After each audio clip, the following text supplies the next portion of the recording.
제목을 앞불사 에베소의 일부가 되다 이렇게 잡았습니다. 교회란 무엇인가 이런 생각을 하게 되는 요즘입니다. 그리고 무엇이 교회를 교회되게 하는지 또 교회가 정말로 힘써야 하는 일은 뭔지 이런 것들이 더 진지하고 깊이 있게 고민하게 되는 시절이 아닌가 그런 생각인데요. 제가 지금까지 정리한 바는 이렇습니다. 그러니까 하나님이 정말로 원하시는 주님이 피값으로 세우신 교회다운 교회라는 것은 무엇을 하는 곳이고 무엇을 위해 존재하고 또 어떻게 어떤 형태로 또 우리가 힘써야 하는가 뭐 이런 고민 속에서 지금까지 제가 정리한 바는 문장으로 적어봤는데요. 교회는 그리스도 안에서 함께 모여 말씀을 배우고 기도로 훈련하며 그리스도를 닮아 다른 사람을 꽃피우는 성숙한 사람이 되어 위대한 일치를 이루어내는 곳이다. 누구도 예외 없이 사랑받고 존중받아 하나 되는 곳. 세상이 나아가야 할 내일이 되어서 오늘을 살아가는 자들의 모임. 뭐 이 정도로 제가 정리해봤습니다. 함께 모이지 못해서 교회의 본질을 이루어가기 힘든 요즘에 그래서 더더욱이 교회가 힘써야 할 본질이 뭔지를 다시 한번 기억하고 붙들어야 되는 시간이라고 생각이 들었습니다. 그러니까 함께 모이지 못하니까요. 교회를 정의할 때 그리스도 안에서 함께 모여 이걸 제일 처음에 제가 넣었거든요. 그러니까 사람은 서로 함께 모여서 함께 서로를 생각하고 서로를 배려하고 양보하고 이야기하고 이러면서 그리스도를 닮아가는 성숙을 이루는 건데 우리가 진짜 함께 모여서 마음을 나누고 솔직하게 정직하게 신실하게 희생하고 이렇게 할 수 있는 장이 우리에게 지금 허락되지 않은 시간이니 혹여나 놓칠까 봐 더 생각해야 된다라고 말씀드리는 겁니다. 자, 오늘 말씀이 그러한 우리의 고민에 대답이 되기를 바랍니다. 자, 오늘 말씀은 예수님께서 에베소 교회에 보내신 편지입니다. 예수님께서 에베소 교회에 보낸 편지. 자, 바울이 에베소에 보낸 편지도 있죠. 그걸 에베소서라고 합니다. 그런데 오늘 편지는요, 예수님이 에베소 교회에 보냈어요. 바울이 보낸 편지는 에베소 교회가 5살 먹었을 때 어린 교회에 보냈던 잘하고 있다 격려하는 편지였다면 오늘 예수님이 보내는 이 편지는 환갑이 된 에베소 교회에 보내진 편지입니다. 그러니까 거진 한 60년 된 교회죠. 자, 예수님께서는 이 에베소에 편지를 보내실 때 에베소에만 보내지 아니하고 소아시아의 7교회에게 편지하노라 이러면서 이제 이 편지를 시작하십니다. 근데 그 중에서 제일 먼저 이제 에베소 교회를 언급하신 건데, 자, 여기에서 7교회에게 편지 보냈다는 게 무슨 뜻인지 알아야 돼. 그러니까 그러면 그건 에베소에 보낸 편지잖아요. 그건 버가모에 보낸 편지잖아요. 이렇게 생각할 수 있는데 성경에서 7이라고 하는 이 숫자는 항상 완전을 뜻하고 모든 것을 말하거든요. 그러니까 당시에 7교회만 있었다 혹은 7교회가 제일 중요했다 이런 뜻으로 읽기보단 모든 교회를 향해 하나님이 전해주시는 예수님의 목소리로 말씀하시는 뜻이다. 우리가 이렇게 이것을 읽는 것이 저는 더 맞다고 생각합니다. 자, 그럼에도 불구하고 가장 먼저 에베소 교회를 언급하신 이유가 있어요. 뭐냐? 진짜 제일 중요한 교회라서 그렇습니다. 이 제일 중요해. 또 이게 요한을 통해서 주셨는데 요한이 마지막으로 목회했던 교회입니다. 3대 담임자야. 1대는 바울, 2대는 디모데, 3대는 요한입니다. 그랬다가 박해 때 잡혀가서 반모섬이라는 데 유배돼서 거기에 지금 투옥된 상태에서 지금 이 요한계시록을 기록하는 건데 거기서 제일 가까워. 그러니까 이 우체부 아저씨가 제일 먼저 전달할 수 있는 데가 에베소 교회여서 아마 제일 먼저 기록했던 것도 같고 무엇보다 제일 영향력 있는 교회였기 때문일 거라 생각합니다. 왜냐하면 이 에베소라는 도시는요 로마의 빅4 중에 하나였습니다. 로마 도시 빅4가 있는데 로마가 제일 크고 그 다음에 알렉산드리아가 크고 알렉산드리아하고 아프리카 위쪽에 그 이 도서관이 있는 데 있습니다. 안디옥 아시죠? 네, 바나바하고 바울이 사역했던 데가 안디옥입니다. 여기가 또 빅3. 그리고 빅4가 여기가 에베소입니다. 근데 특히 이 중에서 돈이 제일 많은 도시는 어디냐? 에베소입니다. 왜냐? 무역으로 중심지였거든요. 어마어마한 자금이 유치됐고 그 자금을 바탕으로 굉장히 화려한 문화가 융성했던 곳. 중앙 도로는 6km에 달하는데 6km가 한 6m 정도로 쫙 이어져요. 어마어마한데요. 그게 더욱 놀라운 건 그 6km나 되는 바닥이 다 대리석입니다. 굉장하지. 그리고 로마식으로 극장을 지었는데 25,000명을 동시에 수용할 수 있고, 이 사람들은 워낙 이 풍성한 삶을 추구했기 때문에 아르테미스라고 하는 신을 섬겼어요. 아르테미스는 이렇게 그 동상에 보면은 이렇게 젖가슴이 수십 개 달린 여신인데 이게 아주 풍성한 삶을 상징하는 겁니다.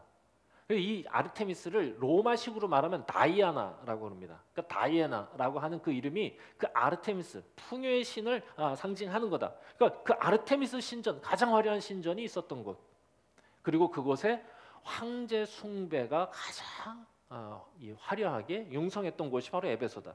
그곳에 에베소 교회가 세워진 거였습니다. 그러니까 어마어마한 도시에, 진짜 화려한 도시에 세워진 교회. 바울이 브리스길라와 아굴라와 함께 개척했고, 무엇보다 어느 누구보다도 이 교회를 사랑했기 때문에 가장 오래 그곳에 머물면서 사역하고, 그래서 그 에베소 교회는 건강할 뿐만 아니라 그 지역에서도 굉장히 영향력 있는 교회로 성장했던 것 같습니다. 얼마나 그 영향력이 컸는지 진짜로 성도들의 삶의 변화가 나타나서 그 영향력 때문에 아르테미스 신상, 그 인형이죠, 조그마한 거, 이거를 팔던 사람들이 이게 경제의 중심이었는데 그 경제에 타격을 입힐 만큼 영향력이 있었어요. 그래서 폭동을 일으키고 바울을 추방하는 거. 이거는 다른 말로 하면 실제로 회심한 성도들의 삶에 구체적인 삶의 변화가, 구원의 역사가 나타났다고 하는 증거라고도 저는 생각합니다. 에베소는 그런 교회였어요.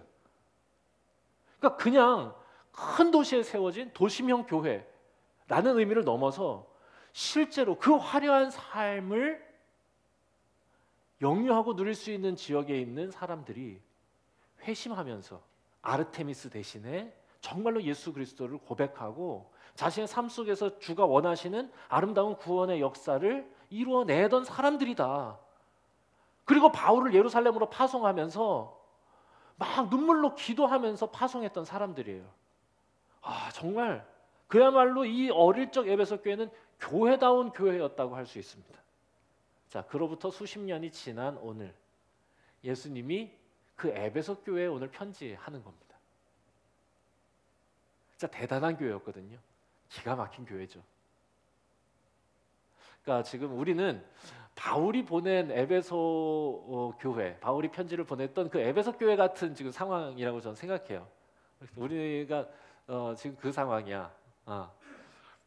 자, 수십 년이 지난 에베소 교회 한번 봅시다. 예수님의 편지 먼저 칭찬으로 시작합니다. 자, 어떻게 시작하냐? 나는 네 행위를 안다. 자, 이렇게 시작하는 거예요. 자, 이게 무슨 말이냐? 나는 네가 지난 금요일에 한 일을 알고 있다. 뭐 이렇게 아니고 약간 위협이나 협박 같은 건데, 그게 아니라 진짜로 이 교회가 했던 여러 가지 어떤 성과들, 공과들을 내가 안다. 너 잘한 거 내가 알아. 네 수고 내가 안다. 이런 뜻입니다. 자, 2절 3절. 내가 네 행위와 수고와 인내를 알고 또 악한 자들을 용납하지 아니한 거, 자칭 자기 스스로 사도라 하지만 거짓말하는 놈들을 시험해서 그 거짓된 것을 진실로 밝혀낸 거 내가 알아. 또 네가 참고 내 이름을 위하여서 견디고 게으르지 아니한 거 내가 알아. 고마워 라고 얘기하는 거. 야, 진짜 에베소 교회는 열심히 일했던 교회 같습니다. 헌신하고 부지런하고 열심히 있는 교회였죠. 네 수고를 안다. 네 인내를 안다. 고생 많다. 황제 숭배 그 압력, 야, 그거 이겨내고 인내했던 거, 믿음의 대적자들 앞에서 무릎 꿇지 않았던 거 내가 알아. 아르테미스 숭배하는 사람들 앞에서 그 참여하는 걸 거부하고 그 대가를 치르는 거 알아. 친구들과 소원해지고 경제적으로도 타격을 입었던 거, 그러면서도 주의 이름을 위해서 견디고 게으르지 않았던 거, 그거 알아. 그거 너무 잘한 거야. 참 수고 많았어. 게다가 이 에베소 교인들은요, 그리스도인으로서의 삶을 가볍게 여기지 않았던 것 같습니다. 진짜 진실로 받아들였어요. 도덕과 윤리 사이에서 타협하지 않고 쉬운 길, 무관심의 길, 그거 택하지 않았어요. 그리고 거짓 사도가 와서 막 얘기할 때 그 오염된 생각, 오염된 가치관이 교회 안에 침투하는 거 용납하지 않았습니다. 기가 막혔어요. 게다가 영적 분별력을 지키기 위해서 힘썼던 교회. 참 좋은 교회였다. 너희들 그런 교회였다. 무엇이 옳은지 성경에 비추어서 옳고 그른지 판단하던 성숙한 교회. 기가 막힌 교회. 내가 안다. 자, 그런데 여기서부터 문제입니다. 너희들 수고 많다. 배학교회 수고 많다. 이 힘든 시기에도 신앙 지키려고 애쓰고 있는 거 내가 안다. 이런저런 조건과 환경이 어려운데 그래도 기쁨을 잃지 않으려고 애썼던 거 내가 안다. 그런데 예수님이 칭찬 뒤에 쓴소리를 하시는 겁니다. 4절이죠. 에베소 교회에 바라신 예수님의 속내가 여기에 나오는 건데요. 그러나 너를 책망할 것이 있나니 너의 처음 사랑을 버렸느니라. 네가 열심히 했던 거 내가 안다. 그런데 책망할 것이 있어. 처음 사랑을 버린 거야. 아니, 예수님, 교회를 위해 봉사도 열심히 하고 집사도 되고 안수받아 목사도 되고 하나님 나라를 위해서 11조도 드리고 그리스도인이라는 이유로 세금도 정직하게 계산해서 내는데 안다. 그런데 책망할 것이 있다. 처음 사랑을 버린 거다. 다 안다. 그런데 너는 처음 사랑의 그 친밀함, 열정, 관심, 설레임, 감격, 그거 버렸다. 그 처음 사랑이 느껴지지 않아. 여러분, 왜 예수님이 이 에베소 교회, 이렇게 수고했던 에베소 교회에 처음 사랑을 말씀하시는 것일까요? 처음 사랑은 모든 것을 변화시키는 가장 위대한 힘이기 때문에 그렇습니다. 우리가 누군가를 사랑하면 여러분 어떻게 됩니까? 우리의 시공간이 완전히 달라지지 않습니까? 처음 홍병진과 연애를 시작했을 때 저는 고3이 되던 겨울에 고백을 했고 그때부터 시작한 거예요. 그런데 남자친구가 공부도 못하고 시원찮으면 그것도 별로일 것 같아서 공부도 해야겠고 12월 24일에 고백해가지고 사귀기로 했는데 만나기도 해야겠고 이거 어떻게 하나 딜레마에 빠진 거지. 그런데요, 이 처음 사랑의 힘이 뭐 또 하냐? 저는 아침잠이 유달리 많거든요. 그런데 제가 새벽 기도를 시작했습니다. 이유는 하루 공부 시간을 얼른 채우고 8시간 공부하기로 했거든요. 그때 제 마음속에. 그래서 아침에 5시에 일어나서 새벽 기도 갔다가 6시부터 시작해서 8시간을 쭉 채우는 겁니다. 와, 빨리 확. 그 다음에 늦은 오후부터 저녁 시간을 홍병진과 만나려고 그 시간을 확보하기 위해서 저의 시공간이 다시 재구성된 것이지. 위대한 힘이라 할 수 있습니다. 아이가 태어나면 또 어떻습니까? 아니, 지금 우리 애기들 얼마나 귀여운 애기들이 많아요. 그런데 그 아이를 키우는 그 부모님들, 특히 그 어머니들 보면 참 안쓰러워. 왜냐? 아이를 위해서 모든 시공간이 재구성되거든요. 엄마의 취침 시간, 아이가 잠자는 시간이에요. 엄마의 기상 시간, 아이가 일어나면 그때가 기상 시간이야. 며칠 전에 우리 저 태미선 집사님이 인스타에 올렸어. 3시간 내리 잘 수 있어 행복했다. 정말 짠하더라고요. 그렇지. 그 꼬맹이 지금 이준이 계속 자다 일어나서 줘 달라고 그러고 이럴 때니까. 여행을 가기 위해서 숙소를 정할 때 부모의 취향?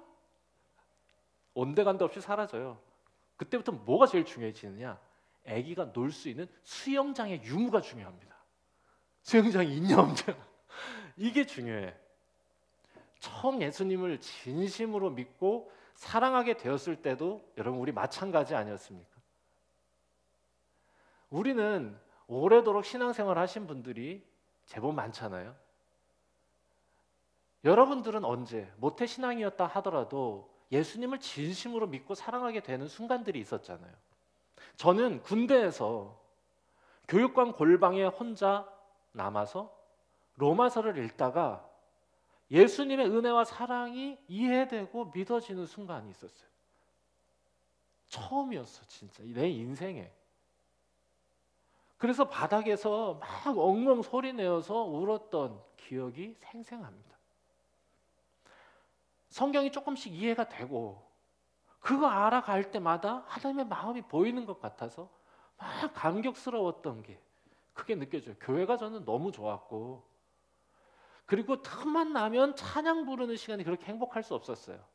뭐 나는 순례자 뭐 이런 노래, 뭐 작은 불꽃 하나가 큰 불을 일으켜 내가 만민 중에, 요즘은 잘 안 불러 이런 찬양들은. 그런데 그때 참 감격이 있어서 피아노도 못 치면서, 지금까지 저는 못 쳐요.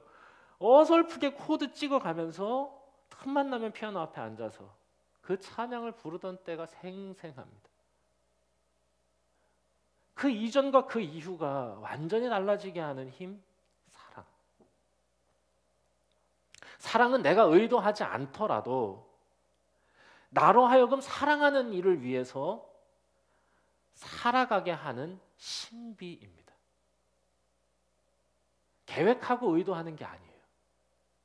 진짜 사랑이란 내가 사랑하는 하나님을 위해, 내가 사랑하는 이웃을 위해, 나를 위해 살던 껍데기를 벗어 던지고 새로운 시공간 속으로 들어가게 하는 하나님의 신비, 하나님의 선물이라 그것이죠. 그래서 예수님은 에베소 교회에 그 이야기를 하시는 겁니다. 여러분, 에베소 교회가 왜 그랬을까요? 우리는 또 왜 사랑이 식어가는 걸까요? 갑자기 아내 등판이 나보다 넓어 보이고 아니, 홍병진이 그렇다는 건 아니고요. 네. 팔뚝이 저보다 두꺼워 보이고 이런 게 보이기 시작하면서 우리는 점점 식어가고 바뀌어 가잖아요. 진짜 사랑할 때는 그 존재가 보이다가 식어가기 시작하면 배경 때문에, 상황 때문에 불평하기 시작하잖아요. 에베소 교회는 또 왜 그랬을까? 어느새 어쩌다 자기도 모르는 사이 사랑이 식고 세상에 끌리고, 아까 말씀드린 대로 그 화려한 에베소의 문명을 따라가다가 앞불싸 에베소의 일부가 되어버렸기 때문입니다. 에베소의 일부가 되는 건 교회에겐 절대 있어서는 안 될 일이에요. 왜냐하면 교회는 에베소에 심겨진 하나님 나라의 씨앗이어야 하는데, 에베소 교회는 에베소가 나아가야 할 하나님께서 이루신 새로운 창조의 증거여야 하는데, 에베소가 나아가야 할 에베소의 미래를 보여주는 창이어야 하는데, 구원받아 새롭게 될 에베소의 내일이어야 하는데, 그게 교회잖아요. 우리 배화교회, 이 사회의 내일이어야 합니다. 그러니 이 사회의 일부가 되는 거, 이 세상의 일부가 되는 거, 세상이 말하는 거, 생각하는 거, 가치관, 그것을 따라가면 세상이죠. 그러나 세상에 심겨진 씨앗이어야 하는데 앞불사 에베소의 오늘을 닮은 것, 그것이 에베소의 문제였습니다. 그러면요, 그 자리는 나도 모르는 사이에 그 자리를 채워줄 대체물들로 채워지기 마련입니다. 본질을 잃고 비본질적인 것들 때문에 시선을 뺏겨요. 연애하는 사람이라면 배경 조건 따지기 시작할 거고, 에베소 교회는 생명 대신 예수님을 닮기보다 세상을 닮아서 교회 안에 차별과 계급이 생겼겠죠. 로마는 차별과 계급의 피라미드 구조거든요. 고스란히 닮아갔겠죠. 저 사람이 높네, 저 사람이 높네. 사회의 지위대로 교회 안에서도 지위가 생겼겠죠. 서로 힘겨루기가 난무하기 시작했죠. 그리고 생명력 있는 예배가 아니라 형식만 남은 종교놀이의 현장이 되었겠죠.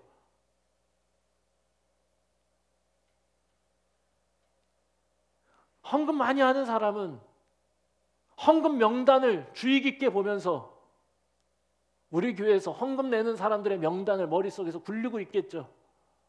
봉사 많이 하는 사람은 우리 교회에서 봉사하는 사람들을 떠올리면서 봉사 않는 사람에게 압력을 가하겠죠. 기도 많이 하는 사람은 기도하지 않는 사람들 생각하면서 그 사람들을 질책하겠죠.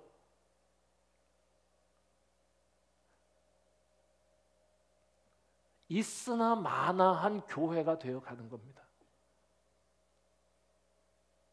그래서 에베소 교회에게 또 우리에게 이렇게 말씀하시는 거면, 내가 책망할 것이 있나니 너희 처음 사랑을 버렸느니라. 그러면 우리는 어떻게 해야 되느냐? 5절입니다. 그러므로 어디서 떨어졌는지를 생각하고 회개하여 처음 행위를 가져라. 맞아요. 어느새 마음이 멀어진 우리를 인정하고 어디서부터 무엇 때문에 언제부터 우리가 변했는지를 생각하고 다시 처음 자리로 돌아와. 회개한다는 건 돌아온다는 뜻이에요. 돌아와 회개하여 처음 행위를 가지라. 처음 우리가 사랑에 빠졌을 때 하던 일을 다시 시작하라는 겁니다. 처음 하던 일을 다시 시작해라. 여러분, 부부 사이에 로맨스를 회복하는 방법도 그것 아니겠습니까? 10년을 같이 살고 20년 같이 살면 그게 그거예요. 1991년 12월 24일에 처음 홍병진의 손을 잡았는데 온몸이 쭉 펴쓰고 온몸이 진짜 닭살이 돋아. 너무 좋아. 지금은 손 잡으면 더워요. 또 놀라 그래. 이게 자꾸 살다 보면 무뎌요. 그런데 그 회복하는 방법 뭐냐? 처음에 하던 일을 다시 시작하는 거야. 연애할 때 썼던 일기에 다시 읽어보고 편지를 다시 보면서 마음에 부스팅을 좀 하고, 신혼여행 가가지고 나 잡아봐라 이러면서 사진 찍었던 거를 다시 보고 사진첩을 다시 이렇게 뒤척이면서 그 사진을 다시 보고, 함께 걷던 길도 걸으면서 손도 잡아보고 눈을 보면서 대화도 해보고 눈 잘 안 보거든요. 눈을 보면서 대화도 해보고 으슥한 곳에 가가지고 고백하고 한번 포옹도 해보고 그렇게 하는 거예요. 신앙생활도 마찬가지입니다. 마음이 멀어졌던 걸 인정하고 돌이켜 처음에 하던 일을 다시 시작하는 겁니다. 지금 우리는 다시 시작해야 할 시점에 서 있는 것 같습니다. 한국 교회도 다시 시작해야 돼요. 처음에 하던 일을 다시 시작해야 됩니다. 한국 교회는요, 참 수고가 많았던 교회죠. 하나님이 우리 한국 교회의 수고를 다 아세요. 학교를 세우고 병원을 세우고, 우린 또 얼마나, 우린 열심히 아주 저 지극이어가지고 얼마나 열심히 배우고 또 얼마나 열심히 전도했습니까? 얼마나 열심히 기도하고. 그런데 하나님께서 오늘 이 한국 교회에 이렇게 말씀하시는 것 같은 거예요. 하지만 책망할 것이 하나 있어. 처음 사랑을 버렸어. 그러니 처음 행위를 다시 해. 처음 사랑을 버렸다와 처음 행위를 가지라가 서로 대꾸처럼 연결돼 있어요. 다시 처음 하던 일을 시작하라는 거예요. 여러분, 우리도 다시 시작해야 한다 생각합니다. 마음이 멀어졌던 거 인정하고 처음에 하던 일을 다시 시작하는 거예요. 오늘부터 우리가 다시 속해 모이는데 그게 새로운 출발의 신호탄이 되었으면 좋겠습니다. 다시 사진첩도 좀 꺼내보고 다시 손도 잡고 다시 마음을 모으는 기회가 됐으면 좋겠습니다. 솔직히 우리는 학교에 있다 보니까 우리의 의지가 아니었다 해도 너무 오랫동안 못 모였지 않습니까? 이래저래 핑계가 변명이 내 스스로에게 제 자신에게도 많이 있었던 것을 고백합니다. 어느새 어쩌다 나도 모르게 나쁠세. 만약에 그 모든 이런 상황들이 우리의 마음을 멀어지게 했다면 신앙의 루틴을 놓치게 했다면 다시 시작하는 겁니다. 다시 시작해 보겠습니다. 만약 그렇게 하지 않으면 예수님이 오늘 뭐라고 그러시느냐? 그리하지 아니하고 회개하지 아니하면 내가 네게에 가서 네 촛대를 그 자리에서 옮기겠다. 얼마나 무서운 말씀이에요. 실제로 얼마나 많은 교회가 사랑을 잃고 촛대가 옮겨졌습니까?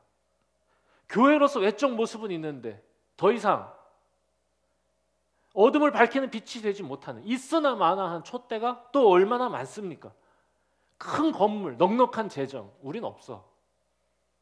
그런데 그런 게 있다 하더라도 이 사랑 없으면 그 교회는 불 꺼진 촛대입니다. 건물 없어도 재정이 빈약해도 이 사랑이 있으면 모든 것을 변화시키는 하나님의 신비가 우리 안에 있으면 우리가 찬양하는 것처럼 산 위의 등불이 될 수 있습니다. 왜냐하면 교회가 비추는 빛은 처음 사랑을 연료로 타오르는 빛이기 때문에 그렇습니다. 그렇게 우리가 다시 하던 일을 시작할 때, 우리를 돌아보고 회개하고 처음 사랑 회복할 때, 자, 마지막입니다. 예수님이 우리에게 놀라운 약속을 주십니다. 6절 우리 같이 읽어볼까요? 6절 한 목소리 읽어보겠습니다. 자, 시작. 귀 있는 자는 성령이 죄송합니다. 7절입니다. 7절 죄송합니다. 시작. 귀 있는 자는 성령이 교회들에게 하시는 말씀을 들을지어다. 이기는 그에게는 내가 하나님의 낙원에 있는 생명나무의 열매를 주어 먹게 하리라. 아멘.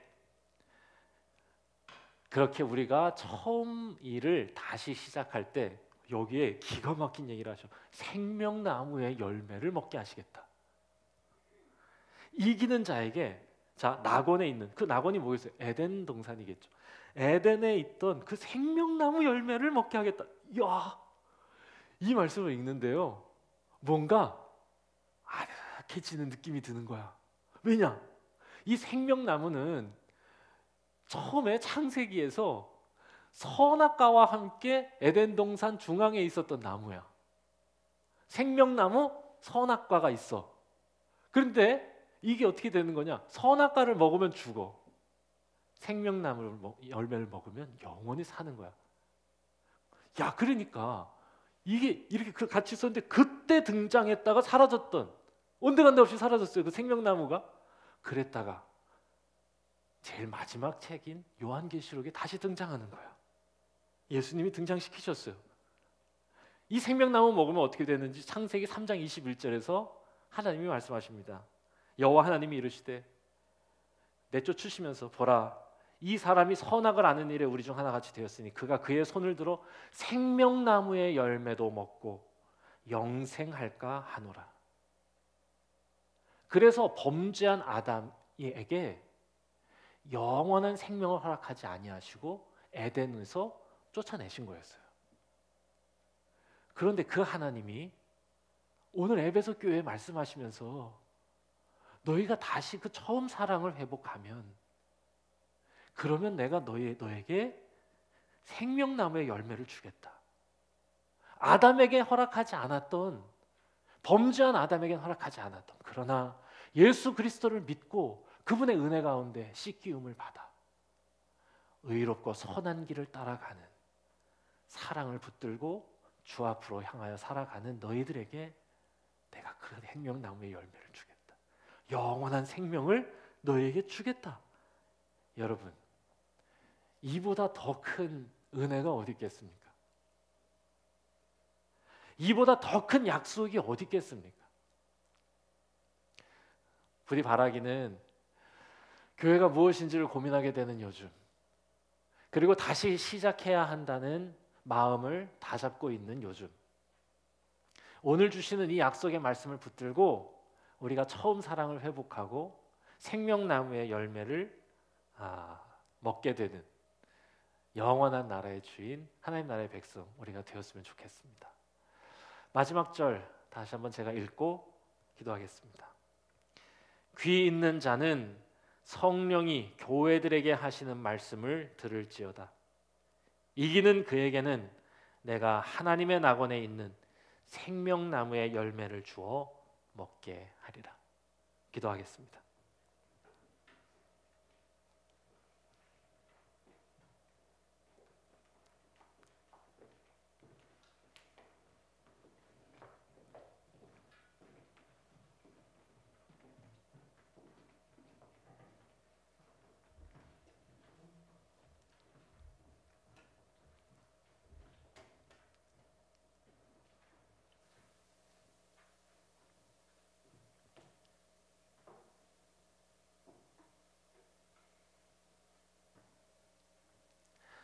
하나님, 저희들에게 주의 은혜를 허락하여 주시옵소서.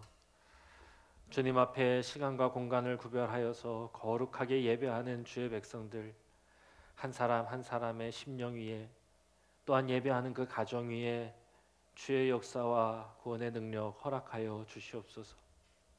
그리하여 힘든 시대를 살아가고 있지만 교회의 본질을 붙들고 그것을 이루어 가기에 힘든 시절을 지내고 있지만 여전히 우리가 주 안에서 평화를 누리며 살아있음을 기억하게 하여 주시옵소서. 무엇보다 우리 하나님을 향한, 우리 주님을 향한 사랑이 식어지지 않도록 주님께서 그 마음을 붙들어 주시고 모든 것을 새롭게 하는 놀라운 신비의 힘인 사랑이 우리 각자의 심령 가운데 다시 살아나게 하여 주옵소서. 그리하여 있으나 마나한 교회 되지 않게 하시고 사회가 나아가야 할, 세상이 이루어야 할 하나님 나라의 내일이 되어 오늘을 살아내는 우리 배화교회 모든 성도들이 되게 하여 주시옵소서. 예수 그리스도의 이름으로 기도드립니다. 아멘.